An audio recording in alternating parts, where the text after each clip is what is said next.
How are you doing today? Good morning, good afternoon, good evening, wherever you're listening to me today. Once again, my name is Victor Adelaja. Back again, like I never left. We're still looking at the heart of man is deceitful, Jeremiah 17:9. And as I promised yesterday, I said I'm going to be back with another gist about some of my experiences. And I said basically could be my mistakes. Someone out there may need to learn, even as I'm still learning on all these things myself. I just felt these are some of the things we say on the pulpit, and I could also bring this to my platform for people to learn wherever you might be listening to me. So there is this other gist that I have. I have a friend that I met somewhere in a city where we usually go for social activity on weekends. And he was a very good, nice guy. And so the gesture continued over time. And one evening after work in my own station, the city that I work, of course, that's even different from where I live anyway. The city that I work, we usually hang out every evening in one of the hotel in the city after work, right? We're a lot of guys that work in that sector that meets there. So I just saw him there one evening. I said, "Oh, how are you? What are you doing there?" So he said he's down one of the managers there. So, "Oh, that's good. This is where we normally hang out too." And so we became friends from there. He's been good and nice guy. And you know me, I always have a large heart. I'm ready to accommodate you as long as you show this same gesture. So I was open, and he keep enjoying himself around me and all that. So not too long, he lost the job in that same place, even though he still hung around with us there. And so while he lost his job, he became very close to me, much more like even my personal assistant. And it's very comfortable. But because for me, if you're around me, what I eat, you eat. What I drink, you drink. Where I go, you go. Anything I do, you also have opportunity. So he started living with me even at a point. We are so close. So it's like more like a personal assistant, right? And he kept enjoying himself. So at a point, he met a lady. They planned a wedding outstation, a very far distance. And coincidentally, I was transferred back to my own base there.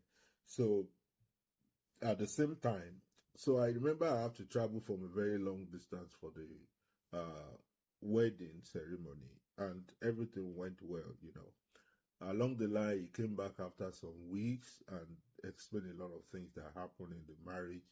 Possibly, with the look of things, the marriage is not going to continue. So, well, sorry about that and all that. What am I trying to say? That time, I started my own personal company, and I have like a brother-in-law also, whom I got a job in where I work, but they laid them off at that point in time. So I told that brother-in-law that, okay, now that I'm starting a company, you can start the company with us. And I told this my friend who lost his job sometimes, remember, who traveled far to go married. He needed to come back because the marriage is not working. So I said, okay, both of you can actually manage there. Let's grow this company together. What am I saying? All this story, I'm saying it because sometimes when you see the energy and the gesture, you want to like plan people's life for them. No, I would advise that just, respond, but make it all a temporary thing, right? I was just doing my whole like planning life with them because I believe they are nice, they're loyal, and all that. So I said, okay, you guys, you can manage this together for me because I'm still in service and all that.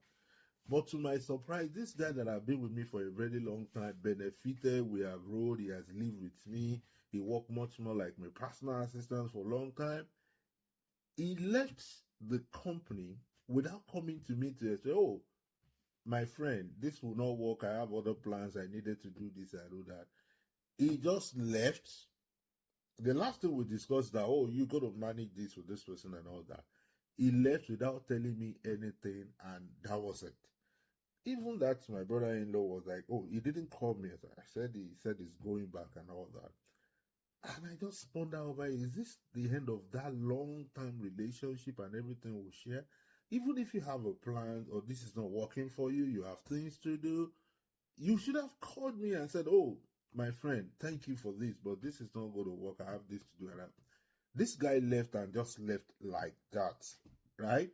I just ponder over it. I said, oh, so all the relationship, all the good time we share together, all this loyalty and all that, it's all based on present, current, and temporal benefits that is with it. Thank God things are doing well. The company is doing nice. The same company is now came back to me a few years ago and is telling me he wanted to represent us, he wanted to do this and all that. Well, still in my inbox because I feel like, what are you saying?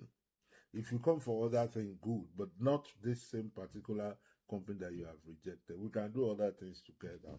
Because I'm not saying these people are bad person, but what I'm saying is that you have to understand that the art of man, you cannot understand it. Remember what that Jeremiah 17:9 said? I said the art of man is deceitful. Who can understand it? It's only God that understands and sees the heart of man. Remember 1 Samuel 2, where the Lord was talking about Saul, telling Samuel about Saul that men looks at the heart but hide the Lord. Men looks at the heart but hide the Lord looks at the heart. Therefore, he has rejected Saul, right? Only God knows the heart of man. Only God understands the heart of man. We do not know. What is the lesson from the gist today? Is that because the heart of man is deceitful, we cannot understand it.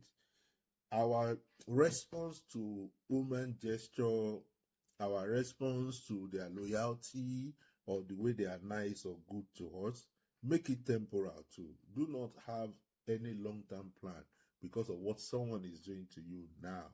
Because number one, you don't know their heart, and they might not be ready to share it with you. You don't know what they have in plans. And most times, this energy you are talking about might be because of the immediate benefit or perceived benefit.